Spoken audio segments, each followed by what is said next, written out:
आज मैं आपको कार्तिक स्थान की कहानी सुनाने जा रही हूँ। अगर आपको यह कहानी पसंद आए तो कमेंट बॉक्स में भगवान विष्णु की जय अवश्य लिखें। साथ ही आप अगर हमारे चैनल पे पहली बार आए हैं तो हमारे चैनल को सब्सक्राइब करके जाएं। साथ ही साथ बेल बटन भी दबा दें जिससे आपको नोटिफिकेशन मिलती रहे। कार्तिक का महीना शुरू हो गया है और यह महीना भगवान विष्णु को समर्पित है। कार्तिक के महीने में स्नान, दान और उपवास करने से सभी कष्टों से मुक्ति बहुत ही आसानी से मिल जाती है। इस महीने में भगवान शिव, भगवान विष्णु तथा कार्तिकेय तुलसी माता की पूजा का विधान है। अच्छे पुण्य की प्राप्ति के लिए इस महीने में माँ लक्ष्मी की विशेष पूजा की जाती है। स्कंद पुराण में लिखे श्लोकों के अनुसार भगवान विष्णु और विष्णु तीर्थ के समान ही कार्तिक मास भी श्रेष्ठ और दुर्लभ है। कार्तिक पूर्णिमा के दिन महादेव ने त्रिपुरासुर और राक्षसों का वध किया था और भगवान विष्णु ने मत्स्य अवतार लिया था। कार्तिक महीने में भगवान विष्णु मत्स्य अवतार लेके जल में रहते हैं। ऐसे में कार्तिक के पूरे महीने सूर्य उदय से पूर्व नदी या तालाब में स्नान करने और दान करने से वैकुंठ लोक की प्राप्ति होती है और वह पाप मुक्त हो जाते हैं। कहते हैं स्वयं देवतागण भी कार्तिक माह में गंगा में स्नान करने धरती पर आते हैं। अब सुनिए कार्तिक मास की कहानी। एक गांव में एक बुढ़िया रहती थी। उनकी एक बहू थी जो बहुत ही संस्कारी, गुणी और सुंदर थी।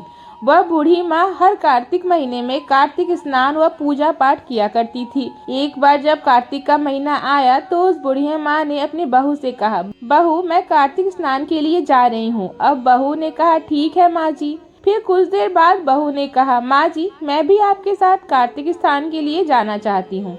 तब बूढ़ी माँ ने कहा, नहीं बहू, तुम्हारी अभी पूरी उम्र पड़ी है, अभी तो तुम्हें खेलने खाने के दिन है, बाद में कर लेना कार्तिक स्नान। अगर अभी तुम मेरे साथ गई तो घर का काम कौन करेगा। इतना कहकर बूढ़ी माई कार्तिक स्नान करने के लिए नदी पर चली गई। इधर बहू का बहुत मन था कार्तिक स्नान करने का। बहू अंदर जाकर देखने लगी कि अगर बर्तन में थोड़ा पानी मिल जाए तो मैं भी घर जाकर स्नान कर लूं। एक बर्तन में बहुत ही थोड़ा सा पानी पड़ा हुआ था। बहू इसी पानी से नहाने बैठ गई और कहने लगी, मन चंगा तो कटवती में गंगा। इतना कहते ही गंगा माँ ने वहाँ आकर उनके सारे बर्तन भर दिए।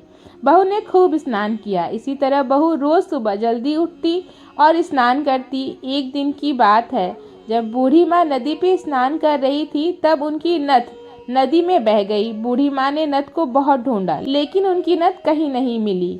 इधर बहू फिर से स्नान करने बैठी और उसने फिर से वही शब्द दोहराए, मन चंगा तो कटवती में गंगा। गंगा माँ फिर से आकर बहू के सारे बर्तन भर गई और बहू ने खूब स्नान किया।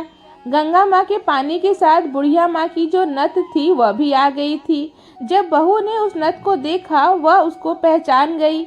जब उसकी सास नदी से स्नान करके आई तो वह बहुत दुखी थी। उसको दुखी देखकर बहू ने पूछा, क्या बात है, आप इतनी दुखी क्यों हो। तब सास ने सारी बात अपने बहू को बताई। इसके बाद बहू ने वह नथ लाकर अपनी सास को दे दी। तब सास ने बहू से पूछा, बहू यह नथ तुम्हारे पास कैसे आई। इस नथ को तो मैंने नदी में स्वयं बहते हुए देखा था। तब बहू ने सारी बात अपनी सास को बता दी कि कैसे जब वह स्नान करने जाती है तब वह अपने घर पर ही स्नान करती है और गंगा माँ स्वयं आकर उसके सारे बर्तन भर के जाती है और वह भी रोज कार्तिक स्नान किया करती है। बहू की बात सुनकर सास बहुत खुश हो गई और सोचने लगी, मेरी बहू कितनी संस्कारी और मन की साफ है, तभी तो गंगा माँ खुद आकर इसको कार्तिक स्नान कराती है। इसके बाद दोनों मिलकर कार्तिक स्नान करते और पूजा पाठ किया करते। इसी तरह जो कोई भी इस कार्तिक स्नान की कथा पढ़ता या सुनता है उसके सभी कष्ट दूर हो जाते हैं। जो भी मनुष्य साफ हृदय से कार्तिक स्नान करता है उसके सारे मनोकामनाएं पूर्ण होती और सारे कष्टों को माता गंगा और कार्तिकेय भगवान दूर कर देते हैं। अगर आपको हमारे द्वारा सुनाई गई यह कहानी पसंद आई होगी तो वीडियो को लाइक अवश्य करें।